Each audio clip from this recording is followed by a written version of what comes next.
Welcome to another episode of Master Carp, and in this episode I'm going to start off by showing you exactly what I do to prepare particles, how I wash them, how I soak them, and eventually how they are cooked. And after the cooking process, we're going to basically simulate a situation where I'm at the water and I'm ready to mix the particles together, add the salt, and ready for the feeding process. So let's get started. My way of demonstrating this and in preparing this is I've got two buckets, one solid and the other one I drilled holes in, and this is basically my rinsing bucket. So I start off by taking my maize and adding it in. Now you will notice that there's lots of dust, and look at the debris on my hands. Now all of these items can cause what we call bacterial infection. So we need to wash it off first to get the rubbish off and to leave very, very clean particles. So I proceed by adding water like that, and now I wash the particles. Right, now after the first rinsing process, you'll notice that the water is quite murky and there's lots of debris floating around. Now I'm going to now lift up this bucket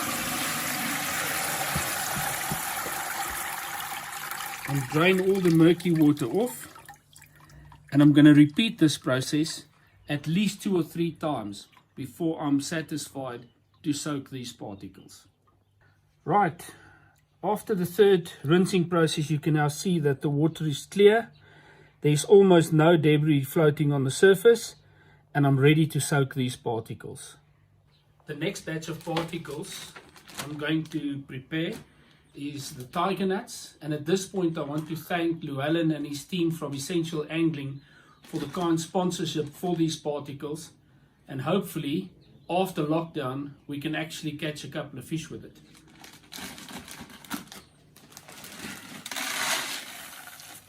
So again, I empty them in the bucket, and you can see from the debris on my hand it also needs a bit of cleaning. So I'm going to add some water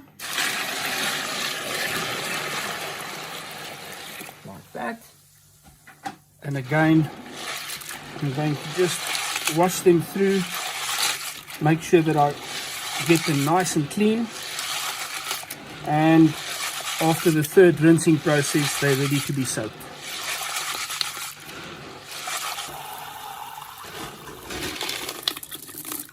Right, and there we have it. These tiger nuts are ready to be soaked in clear, clean water, and it's going to stay overnight like this in a sealed bucket, and tomorrow afternoon I'll be back to cook these. So let's do the next ones.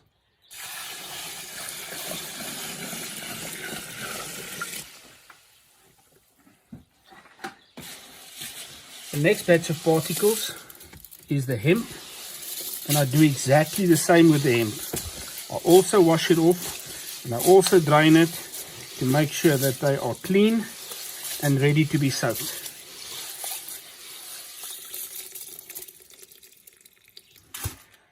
Now I'm just transferring the cleaned hemp into a bucket with a lid that I can soak it overnight.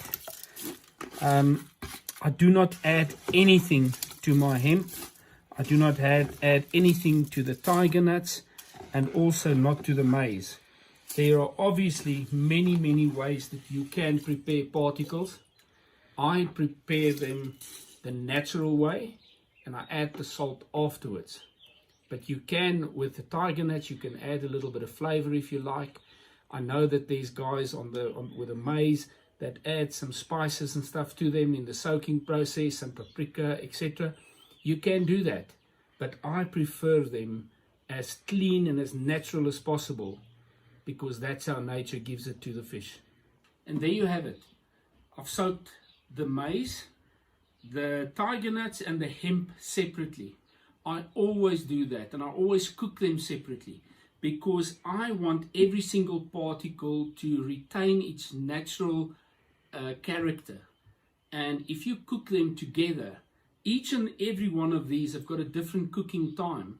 So if you cook them together, something is going to either be overcooked and some will be undercooked. So by doing them separately, I make sure that I retain all the natural goodness of each and every single one. And when I add them together afterwards, they give the most unbelievable character. Welcome back, everyone. Well, 24 hours have passed and I'm ready to transfer the hemp seed into the normal pot and the tiger nuts into the pressure cooker. And I'll see you in about half an hour's time.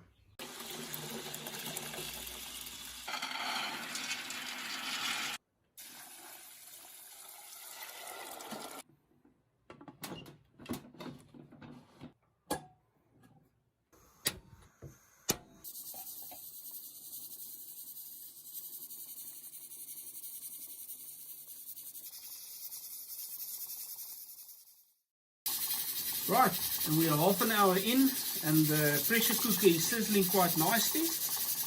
Let's have a look what our hemp seed is doing.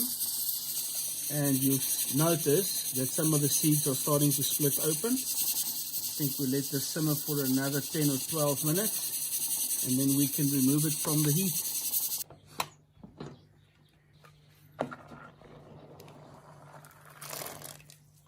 And there we have perfectly cooked feeding tiger nuts. Right, these tiger nuts are ready to be transferred back into the bucket, and I'm going to leave it open until they've cooled off significantly so I can handle them.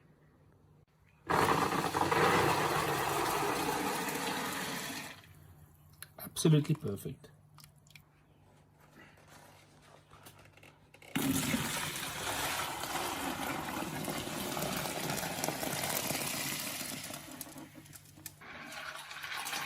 And there we have it. The last particles to be cooked is our maize, and you can see that they've swelled out quite nicely, ready to be cooked.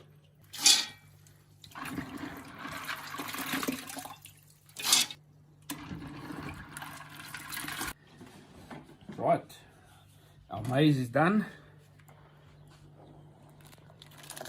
and they're starting to split up quite nicely. You can see some of them are completely split open. Really nice.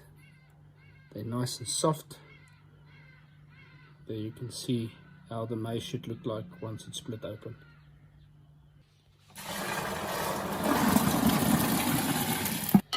There we go. Now these particles just needs to cool down, and once they cool down, I'll show you my twist to this whole thing. Now that the particles are sufficiently cooled down for me to handle them, I need to also stress to you that I always keep my particles separate until the time that I'm ready to go and pre-bait them. So they will remain like this until I put them into the bucket, add the salt, and then go out on the boat or spom them out or whatever the case might be. Now I've got less than 5 liters of each of the particles, and this is more than sufficient for me for a whole weekend session. On some of the lakes around Johannesburg, we'll even use less than this for a weekend session. So let's do that quickly. There's the maize.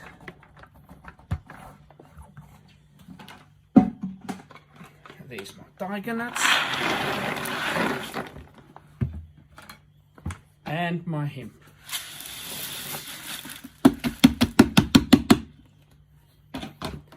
And I will just work them through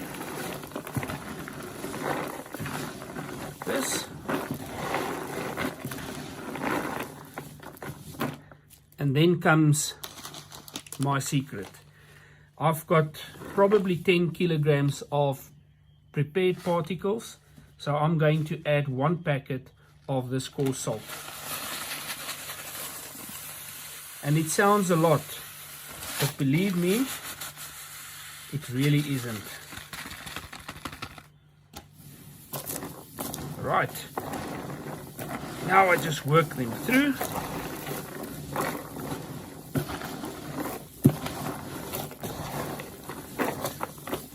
And there you have it. Particles ready to go out.